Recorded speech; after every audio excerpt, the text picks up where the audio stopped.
একটা উঠান ঘিরে এখনো দাঁড়িয়ে আছে শত বছরের পুরনো ব্রহ্মপাড়া জমিদার বাড়ি, যেটা কিনা অনেকে চিনে না। আবার এই ব্রহ্মপাড়া জমিদার বাড়ি নিয়ে তেমন ভিডিও তৈরি করা হয় না। যে জমিদার বাড়ির মধ্যে রয়েছে ছবি তোলার মতো সুন্দর জায়গা। আজকের এই ভিডিওতে আপনাদের সামনে তুলে ধরবো ব্রহ্মপাড়া জমিদার বাড়ি নিয়ে। যারা যারা এই ব্রহ্মপাড়া জমিদার বাড়িটি চিনেন এবং এটি সম্পর্কে জানেন তারা অবশ্যই কমেন্ট বক্সে বলে যাবেন। আসসালামু আলাইকুম, welcome to Tanvir official blog video. আমরা এখন আমাদের ষোলদনা গ্রাম থেকে গুপ্তি বাজারের উপর দিয়ে চলে আসলাম ব্রহ্মপাড়ায়। আমাদের এলাকা থেকে প্রায় 3 কিলোমিটারের রাস্তা। আপনারা যারা যারা আসতে চান তারা খাজুরিয়া বাজার থেকে গাড়িতে উঠে গুপ্তি বাজারে একটু সামনে গেলেই দেখতে পাবেন রাস্তার ধারে দাঁড়িয়ে থাকা প্রাইমারি স্কুলের পাশে শত বছরের পুরনো ব্রহ্মপাড়া জমিদার বাড়ি। এই ব্রহ্মপাড়া জমিদার বাড়িতে প্রবেশ করতে দেখতে পাবেন জমিদার বাড়ির প্রথম খণ্ড। এই বাড়িটি 4টি খণ্ডে বিভক্ত, পিছনে রয়েছে আরো 3টি খণ্ড। এই জমিদার বাড়ির প্রথম অংশে মাঝখান বরাবর দরজার উপরে এক ভিন্ন ডিজাইনের ঘড়ি সাজিয়ে রাখা হয়েছে, কিন্তু এই ঘড়িটি জমিদার বাড়ির সাথে শত বছরের পুরনো না। বর্তমানে এই ব্রহ্মপাড়া জমিদার বাড়িটি বিভিন্ন ডিজাইনের রং দিয়ে সাজিয়ে তুলেছে।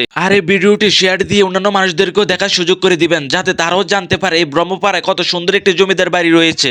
আমরা এখন জমিদার বাড়ির মূল অংশে ঢুকে পড়লাম। আমি এখন দাঁড়িয়ে আছি শত বছরের পুরনো এক অসাধারণ জমিদার বাড়িতে, যা চোখ জুড়ানো এক দৃশ্য। বিভিন্ন কালারের রং দিয়ে যেভাবে সাজিয়ে রাখা হয়েছে দেখে বুঝাই যাবে না এটি শত বছরের পুরনো এক জমিদার বাড়ি, এবং কি বিভিন্ন কারুকাজ দিয়েও তৈরি করা এই বাড়িটি। এখানে ছোটখাটো একটি উঠান রয়েছে। এই উঠানের তিন পাশে জমিদার বাড়ি, আর মাঝখানে সবুজে ঘেরা উঠান, সম্পূর্ণ সবুজ ঘাসে ভরা। এখানে বাংলাদেশে ছড়িয়ে থাকা প্রাচীন জমিদারের স্মৃতি ও সাক্ষী হয়ে দাঁড়িয়ে থাকা এই জমিদার বাড়ি। একদিকে যেমন জমিদারের সূর্যপূর্ত সম্পর্ক যেমন ধারণা পাওয়া যায়, ঠিক অন্যদিকে ঐতিহ্যের অতল থেকে ঘুরে আসা যায় নিমেষেই। অতীতের সমস্ত জমিদার বাড়ি ছিল জাঁকজমকপূর্ণ, কিন্তু সংস্করণ ও সংরক্ষণের অভাবে কিছু কিছু জমিদার বাড়ি ধ্বংস হয়ে যায়। কিন্তু ব্রহ্মপাড়া জমিদার বাড়ি একটু ভিন্ন। এটা দেখলে বুঝাই যাবে না এটি শত বছরের পুরনো জমিদার বাড়ি। এই ব্রহ্মপাড়া জমিদার বাড়িটি কয়েক বছর পর পরে সংস্করণ করা হয়, রং দিয়ে নতুন করে আবারও সাজিয়ে তোলা হয়।